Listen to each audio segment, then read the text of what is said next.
This is Chase Pammy, episode 2 of The Long Game. We're here with Tylene Tran, wrestles for Centennial High School here in Las Vegas, Nevada.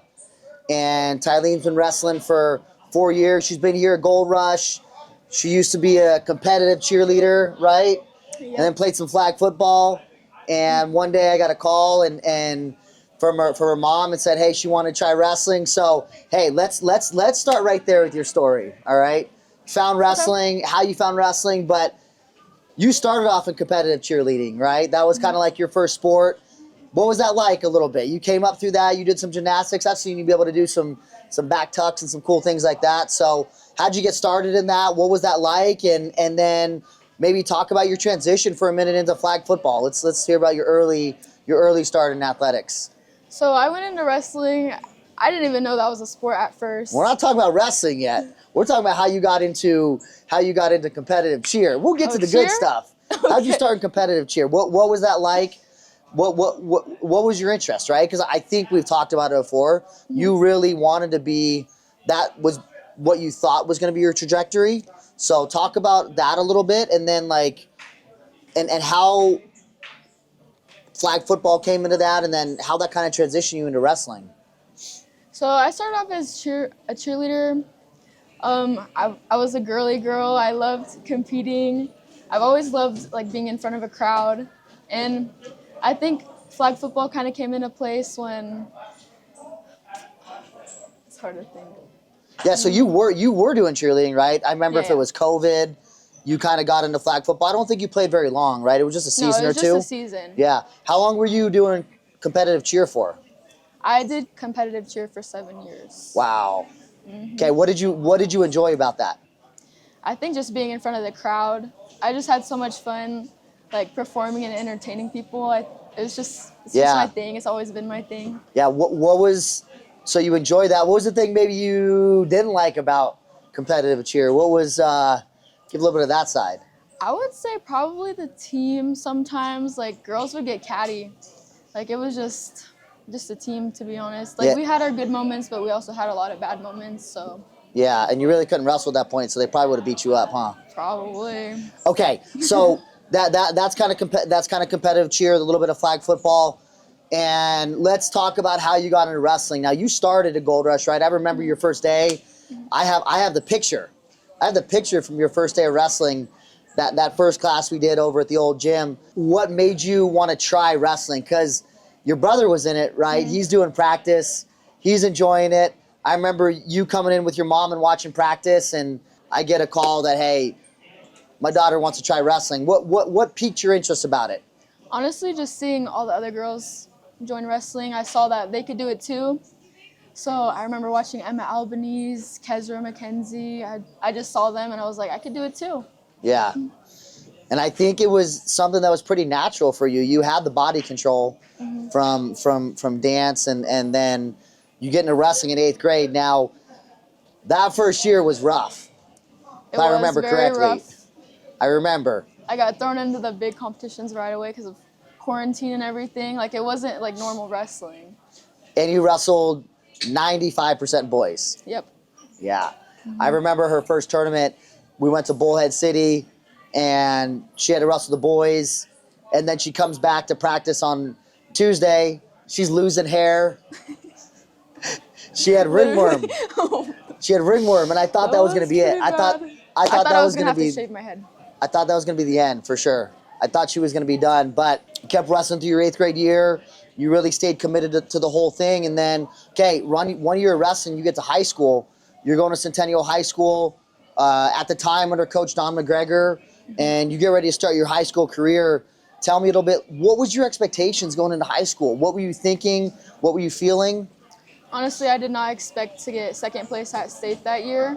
I had a really good partner, Juliana Alejandro. She pushed me every day, and I did not expect to get that far, and I think that just kind of sparked my interest even more. Yeah. Just seeing that me going so far, and that just made me want to continue wrestling.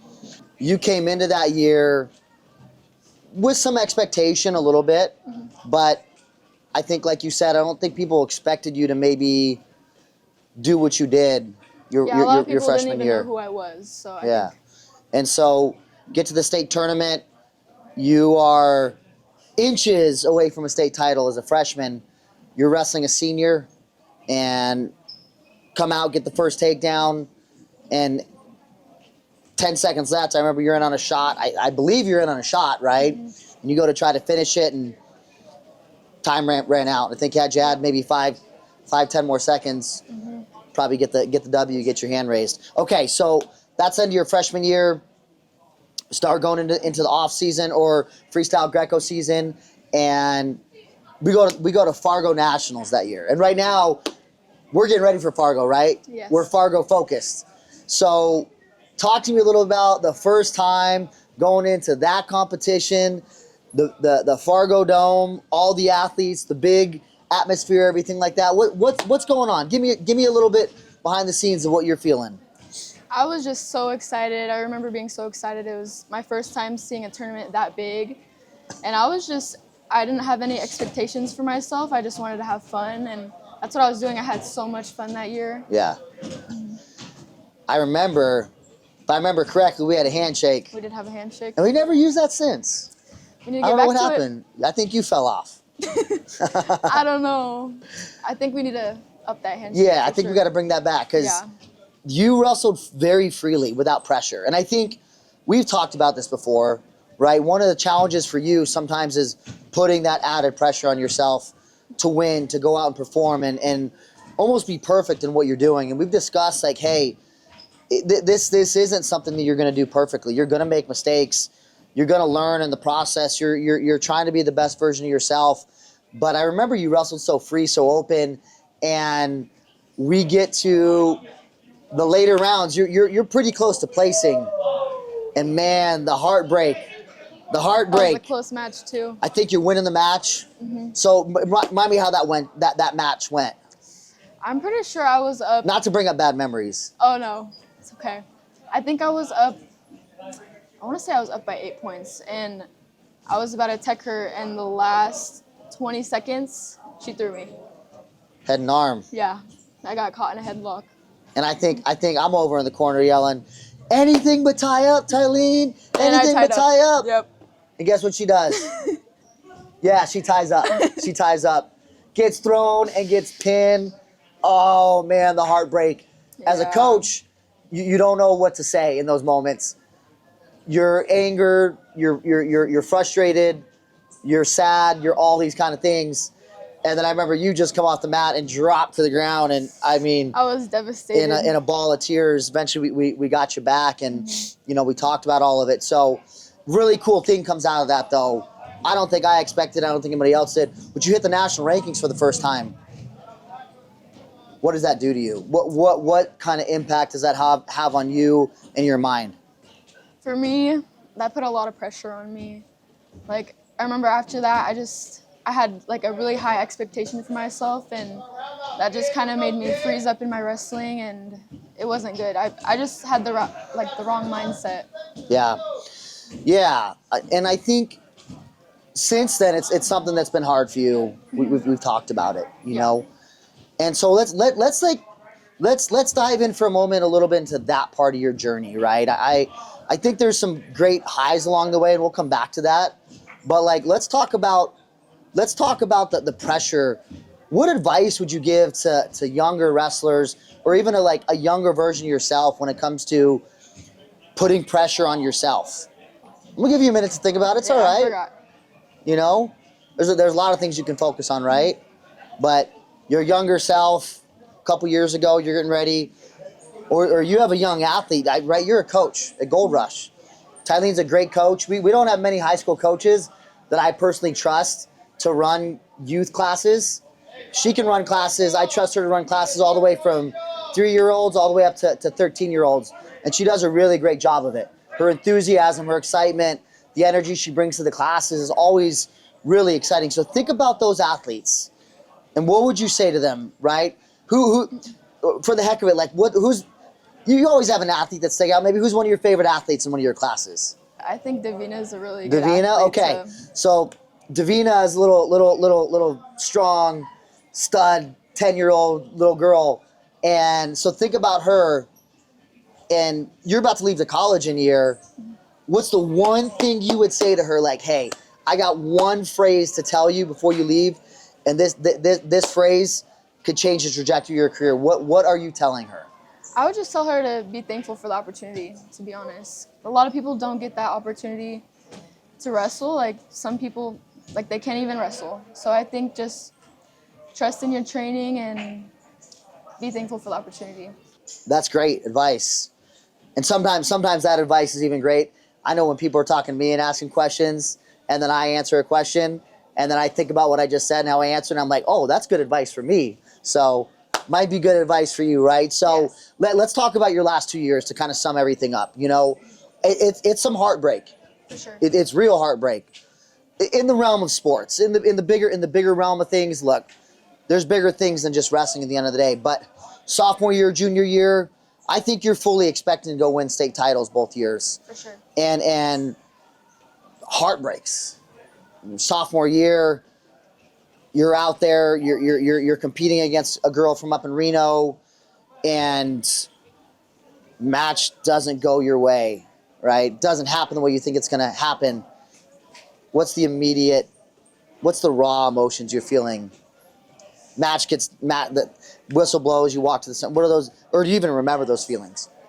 I just remember, like, being so disappointed in myself. Like, I was so close both years, and I was just so sad, like, so disappointed. Yeah, don't cry right now, because I'm not gonna cry. she might cry. I am a very emotional person, but Yeah. I'm not crying. So that happens to you. You always do a really good job of regrouping. I think you're always bubbly, you're always happy, right? You got to cry a little bit. We go through the off season. You come back again your junior year this year. All right, round 3. Round 3. Talk us a little bit about round 3. From the beginning of the season, let's start at the beginning of season, and then we'll talk about the state tournament. The beginning of the season, I definitely had a goal in mind, of course, from the past 2 years, being a 2-time state runner-up, so I wanted to go get that state title. But I think my junior year, I was definitely in a better mindset than my sophomore year. I think throughout the whole year, I was just focused on that state title the whole time. And then it came to state, and I beat the girl that I lost to in the state finals last year, and that was a really big win for me. And then it came to the finals, and I think I just Hold on, we're not there yet. We're not there yet, because I want to before we get there. Okay. Before we get there, right? I want to actually rewind back for a second before the season. Fargo, right? Because right now we're Fargo focused, yeah. Mm-hmm. We're getting ready for what's coming up. But last summer, you were also Fargo. What happens to you? Let's talk about it for a minute. I just got in my head. I had high expectations because I did really good my freshman year. So I put that pressure on myself, and I did not wrestle a good tournament during Fargo. It wasn't me. It wasn't how I wanted to wrestle. Yeah, and I bring us back to that because I think you didn't get what you wanted. Yes, you went 0-2. Yeah. But I think the response afterwards, I remember we were sitting in the dining hall, we talked for an hour. We did. And things that needed to change about your life and off the mat and how you were going to, adjustments you were going to make. And you did that this year. What was that you did throughout the season, preseason, season that you hadn't done before? Not in here, but outside of here. What were you doing on the weekends? What was... Talk about. I made a lot of sacrifices. I put in a lot of extra work. I turned a lot of things down that I didn't my sophomore year. I had to give up a lot of things for sure. But I think even that, but you're getting girls together on the weekends. Yeah. You're getting girls together. You guys are going running along mountains. You're going on hikes. You're going on runs together. You're training together. You're building this group together, and you're not just doing it on your own. You're bringing others along with you. Am I correct? What does that look like for you? And you're doing that almost all year long during this past year. What did that look like? I just thought that was really important to get all the girls together. And it was really nice because we all got an extra work together and just kind of like bonded over the weekend. And we'd go on hikes and we'd go on runs and everything. And I just think that was really good for the team, for sure. But I think even more so for you. For me too. There's a little bit of therapy in that. Yeah. I don't want to put words in your mouth. A little bit of therapy, leading other people, right? Leading other people in your journey, but also in their journey, and that creates camaraderie. So you're doing that pretty consistently. We go to the state tournament. Man, oh man, heartbreak. Yeah. Again, yeah? Yep. And I'm fired up because I think it should have went a certain way. I think there were some reffing errors, but at the end of the day, can't put it back on the ref. We got to go do it right. Exactly. Fell just a little bit short. In a match that I think you wrestled really well. A girl you'd never lost to. You know, but the moment was the moment. And you think back on that. What would you tell yourself if you could go back, and you never can, right? But if you could go back, would you even tell yourself anything different before that match? Or would you have the same mindset? What would you tell yourself? I would tell myself to not leave it up to the ref. I should have scored more points and not made it so close to leave it up to the refs. Yeah. So I would just tell myself to, yeah, you shouldn't leave it up to the ref. Yeah. You should go get those points and not make it so close. It's a good learning lesson, right? For sure. It's a good learning lesson, and it sucks to learn that way. So, okay, we're in freestyle Greco season right now, and we're about a month away from Fargo. About to board that plane. We're gonna go compete. What you feeling right now? I have nothing to lose, to be honest. Like, I think just I'm gonna tell myself to trust in my training, and I'm just thankful for the opportunity, and I just have nothing to lose. So Yeah. I need to stop putting that pressure on myself. Yeah. What was the advice you gave to Davina? To be thankful for the opportunity to wrestle. Yeah. Right? That might be the advice for you. Be grateful for the opportunity. Grateful people, thankful people. Right? Thankful, grateful people. They don't maybe they fear things, but they don't go out there. They go out there appreciative for the opportunity. Exactly. And they want to give everything they have. Because like you said, you never know. Like, could it be your last time competing? Like, you got to be grateful just to be out there to compete and have fun. You know, and I think if Tylene does that, if you do that, then it's going to be a fun Fargo tournament for you, regardless of the results. Right? Results are results. They are what they are.